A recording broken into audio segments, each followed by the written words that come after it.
মূর্তি এটা পাক না না পাক? আল্লাহ কি বলছে? ফাজিতানিবু, ফাস্তানিবু বানি দূরে থাকো, কাছেও আসিও না।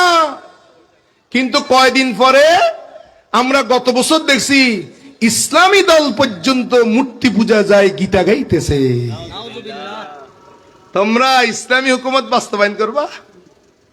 আল্লাহ বলে ফাজিতানিবু, দূরে থাকো, মিনাল আওসান, মূর্তি থেকে। আর ওরা মূর্তিতে গেছে তা নয়, সেখানে যায় মূর্তির কীর্তন গাচ্ছে। আমি কি মিথ্যা বলছি? একটু জোরে বলেন না, মিথ্যা বলছি? ভয় লাগতেছে? মারলে মারি ফেলেবো, লাস্টের দূরেরই। আর কি একদিন হয় মরবো, না মারি ফেলিব, মারক না তো ইসলামের হকের কথা বলবো না কেন? ফাজিতানিবুর রিজসা মিনাল আওসান, ওই আওসানের মূর্তি পূজা থেকে কি করো? বেঁচে থাকো, দূরে থাকো।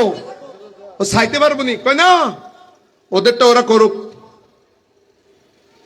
তোমরা দূরে থাকো। এটা হলো কি? রিজিস। এটা কি? একটা মূর্তি পূজা। কিন্তু দুর্ভাগ্যবশত এ কিছুদিনের পরে আপনারা এখানে যারা বসছেন তাদের মধ্যে অনেকে ব্যানার উঠে দেবে, শারদীয় শুভেচ্ছা। এ আপনারা আমাকে যারা এখন পাম্পিং করতেছেন, এ আপনারা মুসলমানরা উঠে দিবে শারদীয় শুভেচ্ছা। হোয়াট ইজ শারদীয় শুভেচ্ছা?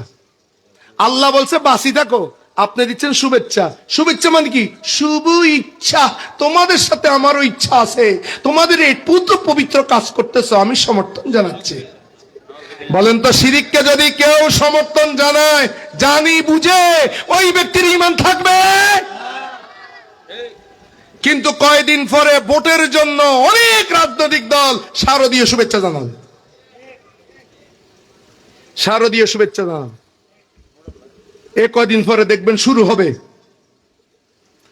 ওটা বেকুব, তুই ইটার একটা মাথা তুলি যদ্দুন আছে, ইটারা তোরার বাল আছে নে,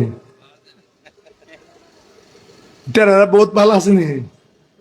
বাংলাদেশের মানুষ ভোট দি বেলা টিয়া লয়, জাগা মতন কিনতে আবার ভোট দি ফেলায়। বেকুব করতুন। এটা হলো রিজিস। মূর্তি পূজা নাপাক, মূর্তি পূজা নাপাক। এটা কোরআনের বাণী, এটা আমার বাণী নয়। ফাজতানিবুর রিজসা মিনাল আওসান।